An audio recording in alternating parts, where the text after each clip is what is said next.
I think we are still far from out of the woods. I think the economy improved somewhat. When you look at the unemployment number, the unemployment rate right now stood at 6.9%, which is much lower than its recent peak of 14.7%. But we're still twice as high than before we started the pandemic. We only gained about half of the jobs that we lost, so 22 million jobs that were lost since the pandemic. The consumer confidence has dropped last month, which hit the 4-month low. Business confidence is somehow rising a bit due to the vaccine rollout. But again, I think we still have a long way to go to recover and to restore the economy. And as we look at this journey, we do know that President Trump inherited an economy that was doing well, and that trajectory certainly increased under his leadership, at least until the onset of COVID. How would you describe Trump's approach to the economy pre-COVID? Right. So I think you're right. One thing that is very important to put this sort of economic growth in context is that Trump inherited a steady growing economy from the Obama administration. And he claimed to take the full credit for the historically low unemployment rate and also the 2.5% annual growth rate of GDP prior to the pandemic. But I think a lot of credit actually goes to the Federal Reserves, which did not hike the interest rate prematurely, but rather allow the unemployment rate to continue to fall, given the low inflation expectation. And so I think when you look at the concrete economic policy of Trump, those include, tax reforms in 2017, deregulations, and also trade war.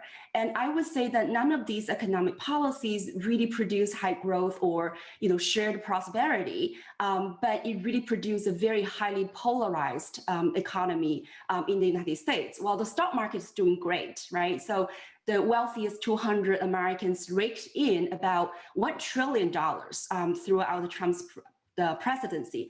But let's not forget, right, the bottom 90% Americans owned about only 10% of the stock market. So most of us don't really share in that prosperity. And that context is very important.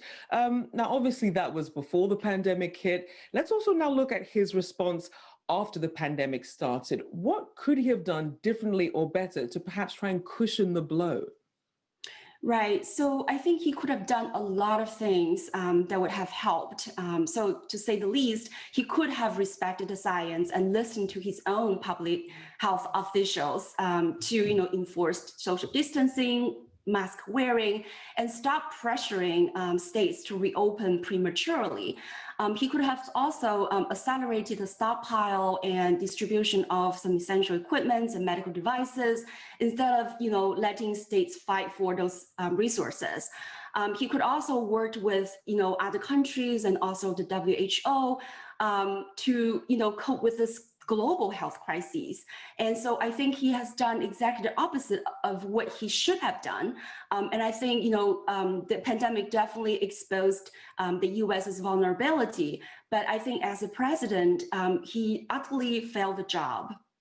So then how did we see the economic impact unfold in the US economy at the beginning versus where we currently are?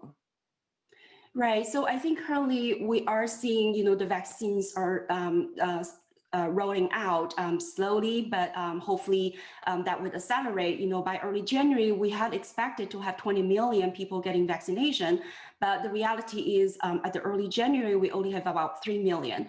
So I think what would be very helpful now is for the vaccines to roll out quickly. And that requires a lot more investments at the federal government's level to the state and local, level to help the healthcare workers to do their job. And I think we just had the second stimulus checks, and I think that would also help a little bit for families. And finally, I think once Biden goes into office, he's looking at the third stimulus check. Stimulus package on the order of 1.9 trillion, and that includes, stimulus checks that help the state and local governments aid and schools, and also helped with unemployed. So I think those would definitely help the economy. But again, I think there's a lot of uncertainty still as the pandemic still unfolds. So we'll have to see the next few months.